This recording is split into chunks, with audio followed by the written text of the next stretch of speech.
welcome back, and I hope you're as excited for Essen as we are. We've been talking for a while here before we push record on this to talk about what 10 titles we were going to suggest were our most anticipated. We're each going to have 2, so each of us picked 2 titles that we're going to talk about, and then we're going to have 2 more to round out the list. That's how math works. For our top 10 most anticipated Essen games this year. And there were more Essen games this year on the list on BGG than I expected. Well, they were less than a normal year. Less than a normal year, but still a little bit overwhelming to look at 400 and some games. And you know what I noticed when I was looking at the Essen list? BGG puts out a big Essen list every year. A lot of the smaller publishers just don't have a lot of games out right now. But the games that were on that list were pretty much all solid. Yeah. I mean, there was no game on there that I would have been like, you're talking about that one? Like, they're games maybe that we've played, and a lot of them are games maybe that we've already had access to in the States, but are new to Europe. Yeah. I mean, it was a hard to narrow it down to 10 this year. Yeah, there's a lot of good looking games. I mean, if anyone's out there saying, hey, board gaming, there's not a lot going on, this has been a really good year, I think, thus far for gaming. Gaming. Totally yeah, well, sure, agree. for gaming. To play games, it's been a good year. The industry's been rough, and we are in a pandemic, so there's those things. But in terms of game releases, it's been pretty solid. Yes. Yeah, I think even for small publishers, I think small publishers are shining this year. Yep. Because they have a lot of opportunity to kind of get their titles out when they wanted to, because it was the only release they had, versus like a bigger publisher that has 6 to 8 titles. They're all in different states of Kickstarters and retail releases. But what you're going to see at the end of this year is a bunch of games releasing at once because of the shipping situation we're in, and it's going to be a big flood to the market. Starting with Essen and then moving into November and the end of the year. So that's something you may want to pay attention to. Some of the titles we talk about, of course, at Essen won't be here until February, March of next year. But definitely go to the retail stores because there are going to be a ton of retail releases at once. And some of them you actually see behind us that are going to be coming out all at once. So, don't just take this list as like, wow, they're talking about games that are so far in the future.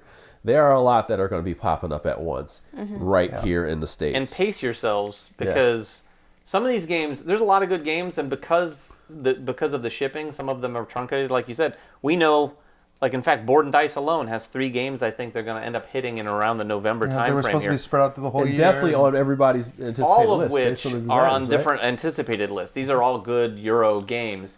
And sometimes when that happens, one or more get ignored because, well, like, I'm just getting this one. Yeah. Right. And then you forget because all the new stuff comes out. Don't do that. Pace yourself. So there's going to be a lot of games that come out that'll be good for a good long time in 2022. Though that being said, you're right. A lot of these games are going to take a while to ship over here. I think most of the games we're talking about today will be at Essen in some capacity. So if you're watching this heading to Essen, or if you're overseas and it's, half the world, it's easier to get to Essen. Like we struggled to get to Essen. But for anyone in Europe, it's probably, just a train ride or a quick flight away. I would have gone this year if not for still coming out of this. Oh yeah, we were both planning. I definitely wanted to go. I think actually went to my first Essen. Right, this was supposed to be my first Essen this year as well. I think next year we'll try to make that happen. But this year we're stuck here in the chairs just talking about. But we're still going to get to play games, and we're going to live stream a bunch of Essen games. We are going to have. We're going to have an Essen live stream that'll happen when you're watching this, probably in a week and a half from now, right? So we'll be announcing that a little bit more thoroughly with more details soon. But for now, we're each going to talk about 2 games, and I'm going to start. Yeah. And this one isn't necessarily a game, but it is an expansion to a game. I was wondering where you're going with that. I usually don't do expansions. I usually do games. So this one is the expansion to Lost Ruins of Arnak. This is the Leader's Expedition, something like that. I should have known that. But the expansion does some really cool things. That it's got variable player powers, which they're crazy. Everyone always likes. They're wild. Everyone always likes. But what I didn't know when I first heard about this thing, I thought it was basically just that. I really thought it was just that. And then we got a glance at it recently at Gen Con, and there's a lot going on in the box. So it's got that, and then the most I want to say right now about it is and more of everything. Yeah. Okay. Like so, it had a new track to go up. On the side, which I think was double-sided, if I remember correctly, and a whole bunch of more cards, just more cards. And that's one of my favorite things about that game.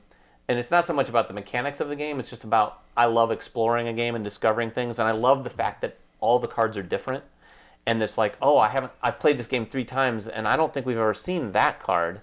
that happens for a little while. If you play the game a lot, you've seen most of them. But that experience of discovering all those is great, and they've got more artifact cards and more items. So just that alone is getting me excited, not to mention the player powers. Yeah, Well, the player powers are crazy good.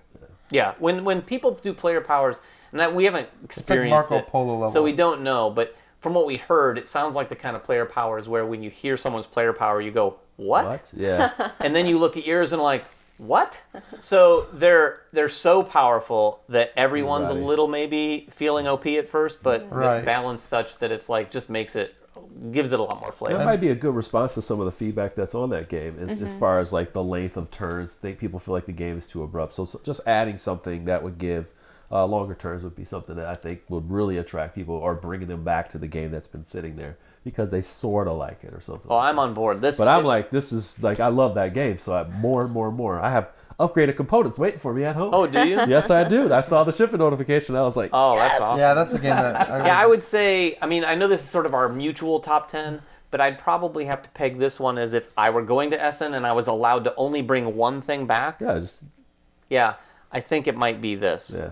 But That we was also one have of our access to favorite some of the other games. things already. It's one but- of our top games of the year last year. For yeah, both it was of us. mine. It was mine. So that's mine. Yeah. Emily, what Well, do you? the one game, if I could bring back one game from Essen, it would definitely be the new Azul, the Queen's Garden. And I actually did ask a friend to pick it up for me because I was like, I want that game badly. Oh. We covered it in the first impressions, and I loved it. I loved it's classic Azul in that you're drafting and then tile placement, but it does so much more this time with the colors and the patterns. It's just elevated the game, and I'm honestly just itching to get it back on the table again and get it in my hands, feel all the pieces. Yeah. So. Me too. I have to say, after our experience with that, I liked Sintra okay. I really liked Summer Pavilion. Yep. But even as much as I liked Summer Pavilion, after playing this one, I'm really looking forward to this more than I was Summer Pavilion. Yeah. I just want it. Yeah. It's a very different experience than the other Azuls. Well, you said in our first impressions, this feels like the first one in their next trilogy of games, which I think is a perfect way of saying it. And it makes me feel like, okay, well, I thought I was done. I thought I was good with Azul. But you know what?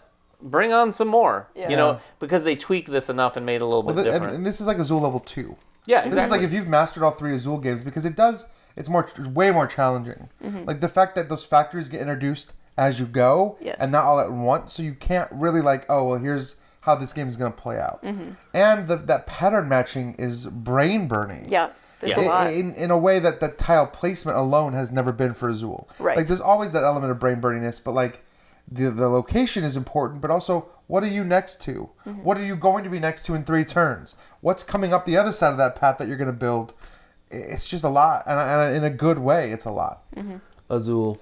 Yeah, I have to say, I don't know. Like I just love Azul. Yes, Like that's yeah. it. Like I just love Azul. The other games are okay for me. I just love Azul. But what you were playing did look really interesting. well, you didn't get a chance to play it, I did didn't you? get a chance to play, Oh, but yeah. it did look You're gonna love very it. It's a interesting. gamer. I like it. It's a gamery Yeah. version of Azul, and now that I think of it, it might be the one that I would want to have come back Yeah. now too. there you go. You sold me again, Swayed him. Ryan. What about you? Well, if that's how we're gonna do it, so this is one I actually already have this one, so I'm a little bit advantaged, but it's Imperial Steam from Capstone, and this is the one I would come home with. And I told Clay from Capstone, I was like, this is the one I want to come home with, and he said, well, we have a demo copy you could take and play and talk about, so we'll be talking about that more. Because this game hits a lot of notes for me. Yes, it is a train game, but it's not really a train game.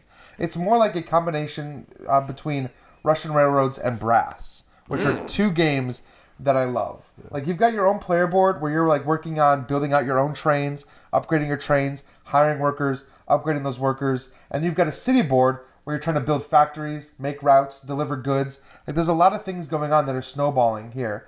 And of course, like it's super Euro-y, it's gorgeous to look at. It reminds me of Brass. Like when you look at the board, Okay. you think Brass. And it's completely variable. There's a lot of like really thinky, heavy mechanics happening here. But there's one thing that I've never seen this in a game before. Over the course of the game, your company is becoming more profitable, and you're gathering an interest from investors. And as you do certain actions and succeed at the game, these investors will come to your board and they will sit there and they will make your company more valuable. The more investors that are interested, the higher the price. And during the game, you can sell parts of your company away to investors. So if you have enough investors to make your company worth like $300 per, I could sell to like 5 investors and I get $300 for every investor or whatever, which can be a lot of money. But then everyone that you sell part of your company to comes and sits in an investor pool. At the end of the game, you have to give each one of your investors 10% of your final score. Ooh. So, which I've never seen that in a game before. That sounds painful, but just thematically, that sounds really cool. Really cool. Right, so you can really, because money is what wins in the game, right? Okay. So it's whoever has the most money at the end. So this idea that like, okay, but if you take 10 investors, that's 100% of your money. It even says this in the rule book. You will get 0 points because you've given all your money to your investors. Yeah, so, that's the kind of stupid mistake I would make. It's like, oh shit. It was like, I'm going to win. Simple no, wait. math. Oh, I've got all the investors. Oh, wait a minute. But if you're like, but everyone's going to be doing that. Right. And so there's a level of the game where you're looking and seeing how much, because you have to bring investors in. Okay. Because you have to get money. So it's how much money, when am I taking this money? How much of my points? Because like if you're going to give away 50% of your money at the end of the game, that seems like a lot. But like if I have double your money, I can afford to give 50%. You've played this once? I've demoed it. I have a question for you. We literally just got the game. So This I don't want to get too down in the weeds here, but does the investor mechanic that you just described, do you feel like it might be kind of a slick way of replacing the typical kind of loan mechanic? Yeah, I mean, there's not like the Martin Wall style. Well, it sounds bets. like a bit of a loan thing because you got these guys, you get some money, but then you got some money to pay back at the end. It is, but like you're giving each one of those guys is getting 10% back your final score. So depending on how much money you're getting per investor and how much money you have at the end of the game, you might actually come out ahead, right? Because if you're getting $100 from an investor and your final score is only, I don't know, $1,000. That score calculation at the end sounds like a really interesting exercise to do. Yeah, to go through that and like, oh, wait a minute, I had this massive score, but really, if you had even 5 investors, yeah, it's half. But I mean, that's part of the game, and I've never seen a game do that. So that's why this is my most anticipated for Essen, because I do have it, so we're going to get to play this one. Cool. But when I sat down for that demo, I was like, wow, like that kind of. You are on a bit of a train kick, so there is that. Well, too. I am, but this isn't. I mean, the train element of this, it's so small. Like that's the theme. It is not a train route building game. It's not that kind of a thing. He had an engineer's cap on when he got here. I'm just saying. I We did had come him back take it from off. Origins with my very own engineer's cap. No, but for real, I think this is one that didn't get a lot of publicity. No, I haven't heard of it. Capstone has like Boon Lake and Corrosion and all those games, like, which are all great. But this is I think the one I'm actually most excited about. That's cool. Okay, speaking of another Capstone game. Oh, yeah, I know what this one is. Speaking of another Capstone game. Man, they keep firing at all cylinders, honestly. I didn't know this one was going. I didn't know this was going. This one was going to be there, or it was going to be with Capstone. And then I saw Froyland, and I realized it was coming. It's called Arc Nova, and what you're doing in this game is you are building a park of some sort, right? A zoo. And what you're doing is you're doing that through cards, and there's a 1, 2, 3, 4, 5, and you have action cards that are going to be in the 1, 2, 3, 4, 5. Well, the cards that you have are going to activate with a certain amount of power based on where they are. So you'll have a card that has, that will help you build a certain type of tile, and if it's on 3, then you get to build a 3 type of tile. But it will also have sort of that Dinosaur Island thing where it's like you want animals to be next to the 3 power one or in this little kind of thing there. But then you also have like the Federation. So if you play this card, you can appeal to another Federation, which helps buying the animals, bringing them in a little cheaper because the country is favorable to you. It's called Association, I believe. And then you have the animals, which you're going to be using. You're using the money, but also like the whatever it is that like the tickets that you're getting, and you're trying to make them meet at a certain point score-wise, like Rajas of the Ganges, as well. So then you have, of course, then you're buying animals, and animals are going to bring in more people with attractions, but they're also going to give you some money.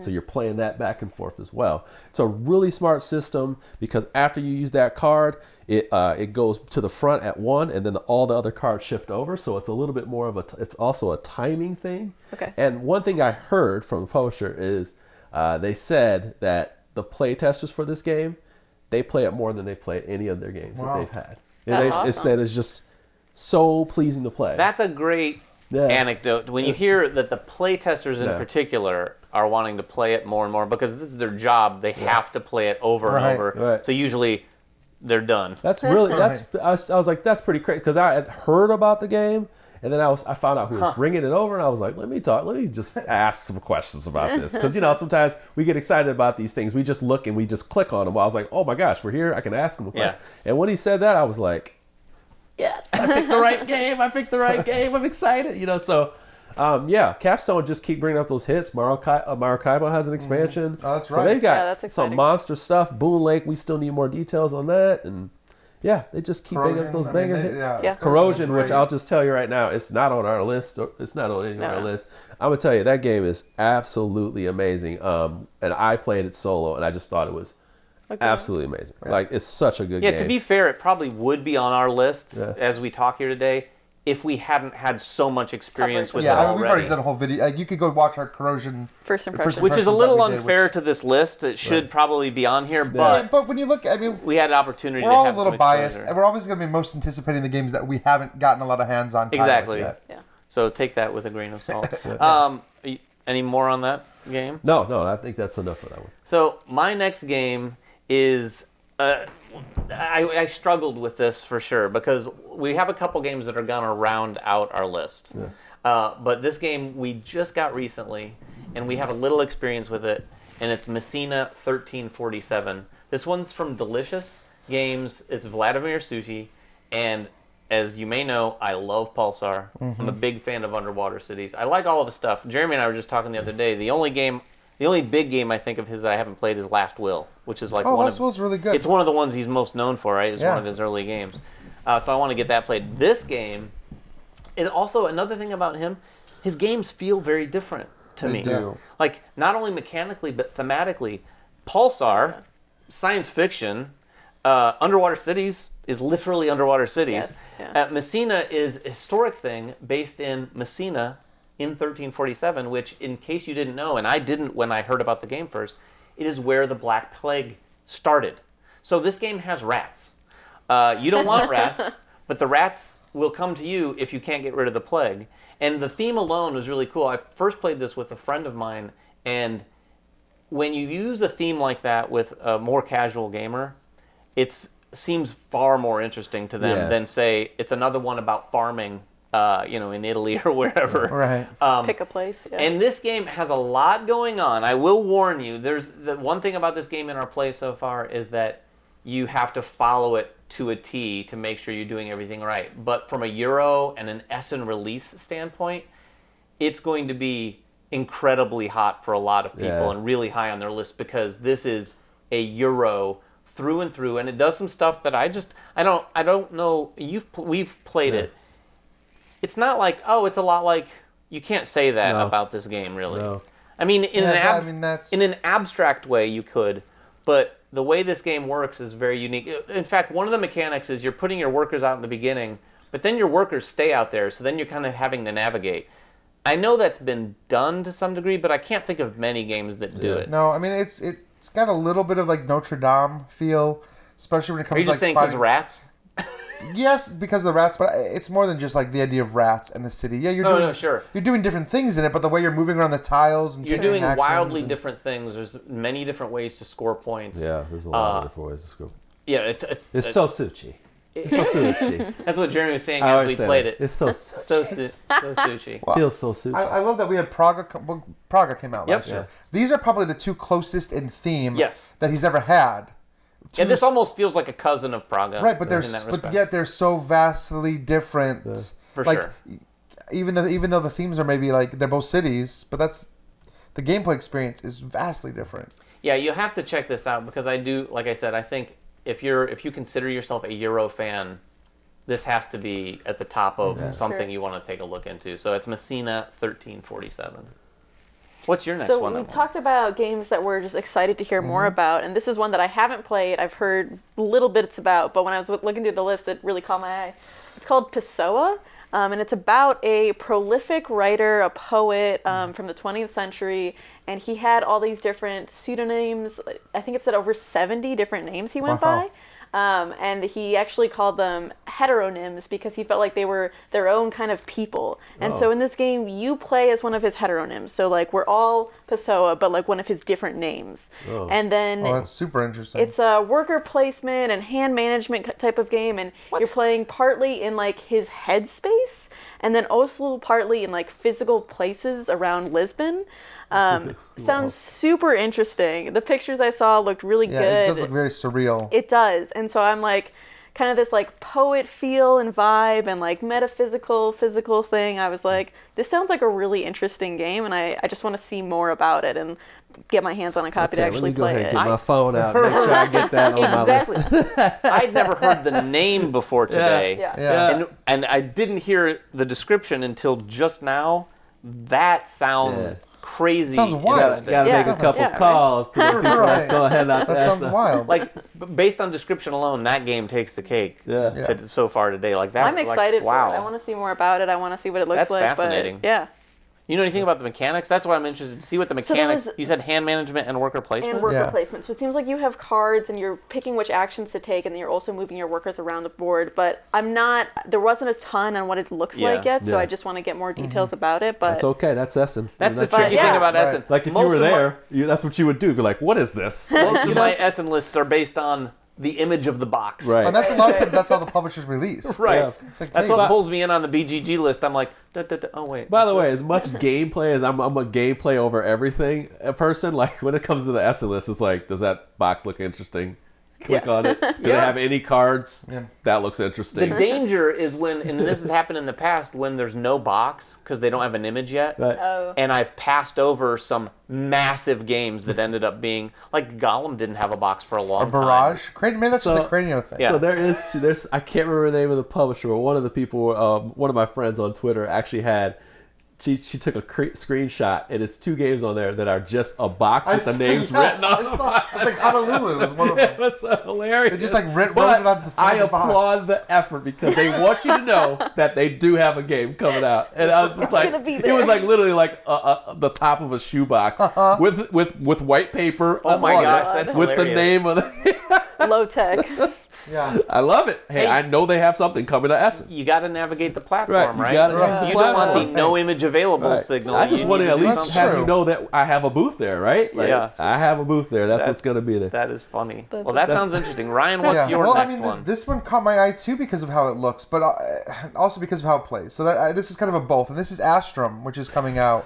This one looks cool. This game looks awesome. Like Cosmodrome, by the way. Cosmodrome. right. Yeah. Well, for one thing, all I have to do is see the Cosmodrome Yeah. logo, and I'm interested. I'm gonna look into it.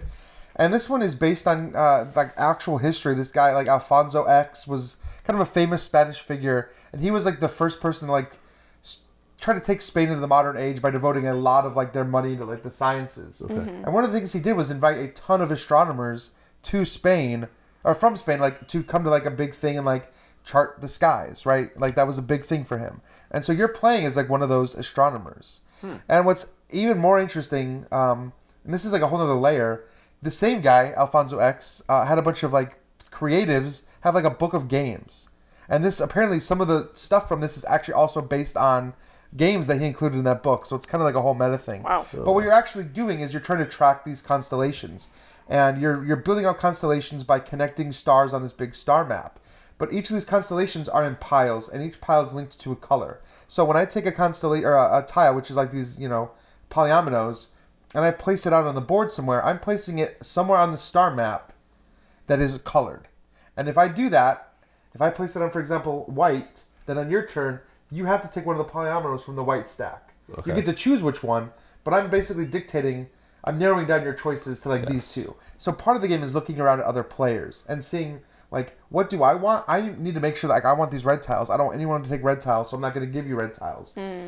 And when it comes back to you, your objective, is to build these constellations and you'll score points. But you also have like these rotating like King's Favor cards that will come out and tell you additional ways you can score points each turn. Gotcha. So you don't actually know like each turn you're gonna be scoring points in a different way. And I think I think this looks neat, and it doesn't hurt that the game looks phenomenal. Yeah, it Looks very beautiful. I mean Yeah, the starboards look great. All the polyominoes. The colors. And Yeah, everything. they're like kind of transparent, so only the stars will be seen once you position them. Like it's very cool. I like mechanics that force when you do something. it's forcing the next player to navigate what you strategy. just did. When you told me about this game, I brought up Naya. Yeah. It's a very different game, but it reminded me of that in that you're basically leaving a board state that limits the next player's turn in some way that they have to try to navigate. That polyomino thing sounds cool. It sounds cool. I mean, this is one that I'm dying to get my hands on. But again, any Cosmodrome title. They had a I'm gonna couple wanna interesting play. games on there too. They did. Yeah, we just They had several. This was the one that I think called out to me the most. yeah, and they have the expansion for smartphone. Yeah, they do. Oh, really? Yeah. Oh, Expansion okay. for smartphone. Really excited about that. I love that game. My last one is something that if you are looking at other channels, Rado did a run through of this one. It's called Bad Company. It's a dice place kind of police chase game. You're taking on the roles of these thieves, and you have 11 of them. And what you're doing is you're taking dice, you chuck all the dice, and then I choose and split, right? So you're taking these dice and you're going, hey, I'll use these 2 dice, and I get to activate the thieves based on the dice that I have. And each of them has resources, and we're trying to fulfill cards. But there's also a chase scene going on the opposite thing. So you're also using these to move along there and get to the place where the heists are so that you can get them and also dodge the cops because the cops are coming after you as well. It's a really slick game. I like games that are simple and they have like a cool little theme touch to them, especially when dice are involved, especially when you're like adding and subtracting the final number or you're using those. Yeah. I just like choices like that, but the fact that there's 11 different personalities you can do with those dice. That's fun to me. It's sort of like space-based in that way. Like, hey, I got these dice. I get to make a choice with the dice. And I like that kind of stuff. I'm sure it'll be, a lighter game. And I like that kind of stuff. I don't want to play heavy games all the time. I like games with good choices, quick choices. And it can be played solo, which I saw that first. Yes. Oh, there you go. I saw that first. And the fact that the solo mode looked good right away, it sells me on the game. Wait a minute, though. I have a question. You said there's an I split, you choose? Yeah, well, it's...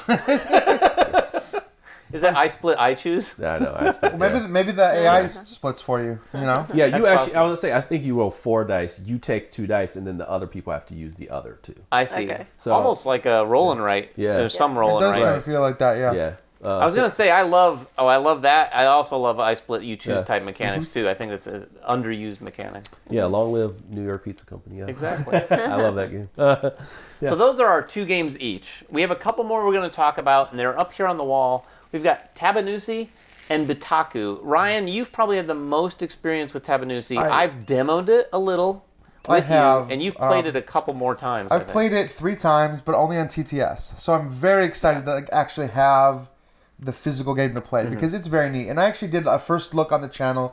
So if you want to see like more in depth on Tabanusi, you can.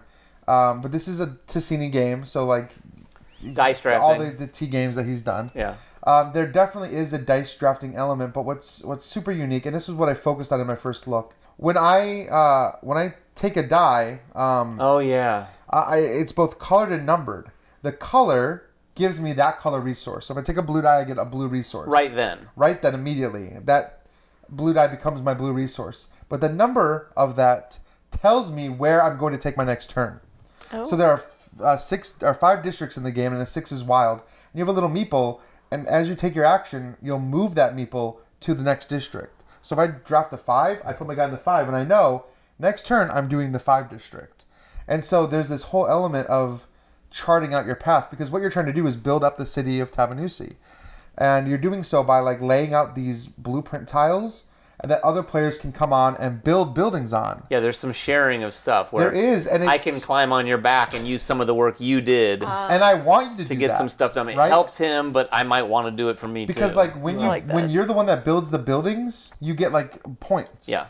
But if you use my blueprints, I go up tracks. Yeah. And the tracks are multipliers for the buildings. So you can't just go up the tracks and you can't just build buildings. You have to do You both. have to do both. So I need to be laying these blueprints down in like really lucrative places where I'm like, come on, David, look at these blueprint. Like you want to build here. Yeah, it Like- for a Euro game, it adds a dash of that getting into each other's heads even that much and- more and- because you're like, okay, I can put, like you just said, I can put this here and it's just gonna bring the players over because it's going to be a really attractive spot to build on. And if I'm like last and I see where all three of you, if I can see where your meeples are, I know what your next action is.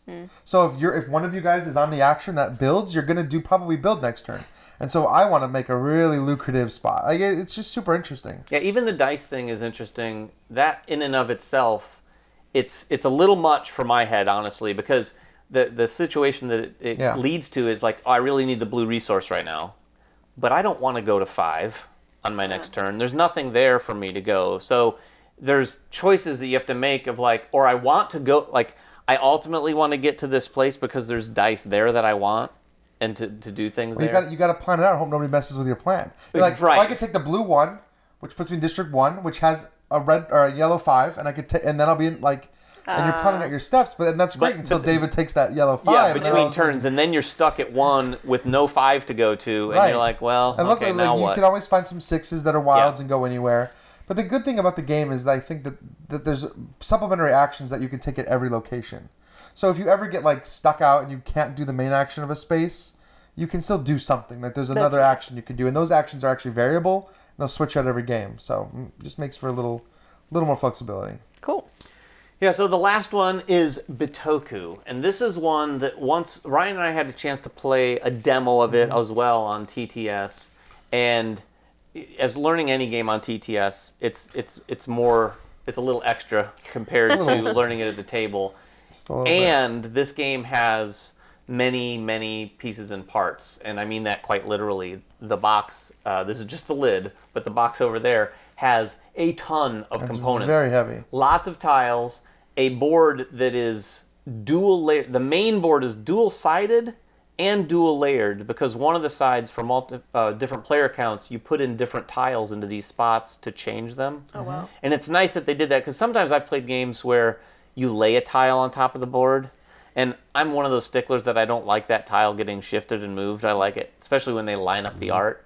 This one, you pop it right into the board. Okay. I would have loved that to play that game with you if it was that way, because I would just push it to the side like that. Oh, I hate you. I'm like, oh, excuse me. But it's not all about the board. This, again, is a game where you're using You're using a lot of different things. Yeah. So you have your own player board. You have these yokai. It's all about, thematically, the yokai of the forest. And these are kind forest spirits you're trying to sort of live with in harmony. And you're playing these yokai cards out onto your board. When you do that, you're also unlocking dice that are assigned to each of those spaces. Mm-hmm. Okay. Those dice are dice that you can then place on the main board as workers to take actions. Okay. And the pips on the dice will have an impact on where you can place them without you can use a resource if you have to place the dice in a spot. You have to be the highest die. Yeah. So if someone's played a 6 in a spot, kind of like Marco Polo a little bit. If someone's placed a 6, well, Marco Polo, you're not playing a die there. Right. So you could be a jerk early on and place a 6 in a spot, which is costly. It's not a cheap thing to play a 6, but you can play that there, and it makes it difficult for everyone else to even go to that spot. Mm-hmm. Then on top of it, another action you can take on your turn instead of playing a card, instead of using one of those dice, is to take one of those dice that you've used and cross the river to basically other spaces that do things that are associated with only the spaces that you used before. So, like if I use this first worker space, there's one space to go to across the river that I can use. And when you use that, you're able to acquire more yokai cards. So there's a little bit of a deck building mechanic. Okay. You can improve the yokai cards that you have in your hand.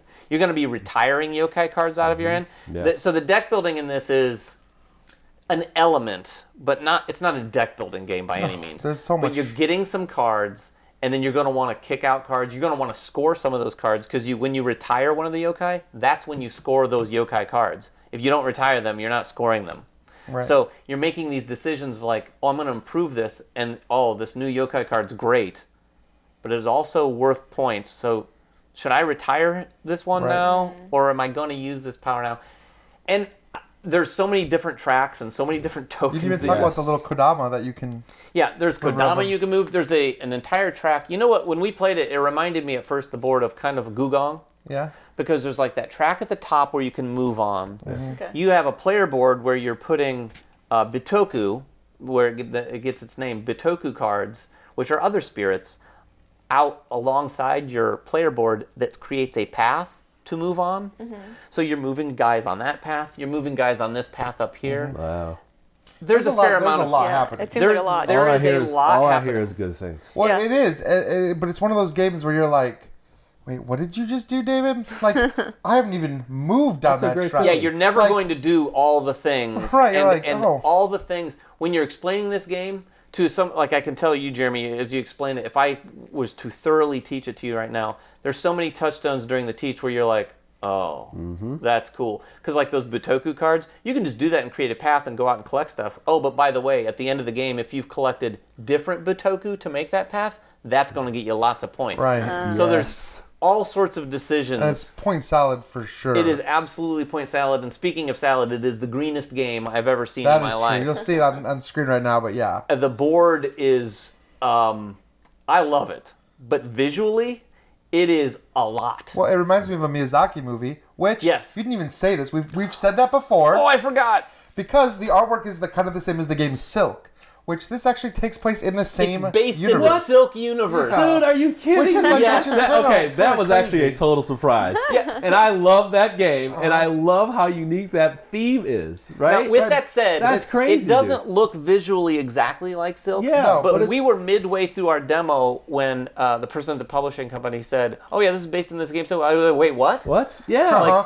Yeah. So Same world. They're By the way, if you never heard of Silk, watch our review of Silk from a couple years back. But I'm sure you can find it on discount. You definitely That need to game check is this game, great, especially yeah. if you like abstracts like this. It's like way up there. Like super, it's cutthroat. Yeah, it's a real vicious cutthroat. abstract. Uh-huh. It Yeah, has the it's a cutest back and little forth, theme. but- You have these Man. little cute silkworms. really fun. Yeah, it gets So, so. yeah. But this is Butaku. We will have content up on this. If we don't already, we'll have it very soon on the channel. We're also going to be playing this as part of our Essen stream. A number of the games we've talked about today, not all of them, but a number of them we will be playing on our Essen stream, which we'll announce in more thorough detail soon. But it's going to span a couple days. What were the days again, Jeremy? I think it's the 23rd and 24th. Yeah, October it's a 23rd and Saturday and a Saturday Sunday. and a Sunday after Essen happens. The week after Essen, yes. So that we have a chance to maybe get a few more of the games that we don't currently have Yeah. to include. and to learn all of them. It's a lot to learn. And to learn. So bear with us here as we try to digest all those things and get them out to you and on the table. So Exactly. That's a lot of games to play in Yeah. one 12-hour, Yeah. 10 to 12-hour It'll day. be great. So. Well, 2 days. It'll be Ryan's great. looking forward to it. We're all looking I forward love to it. it. fun. We try to do it Excited. every year. It's a blast. So join us for that for sure. But for now, we hope you've enjoyed our top 10 most anticipated. If you have other games that you're anticipating, or if you've heard about already because Essen is happening, or if you think we're completely off base with some of our choices, let us know in the comments below. We'll try to get down there and interact with them. Until next time, though, make sure everyone has fun at the table, and we'll see you then. Now, before you go, there's one more thing I want to talk about. I hate to bring this up, but YouTube analytics tells us to do this. So please click on the subscription button, ring the bell, watch our next video, rinse and repeat. Just keep doing that over and over and over and over.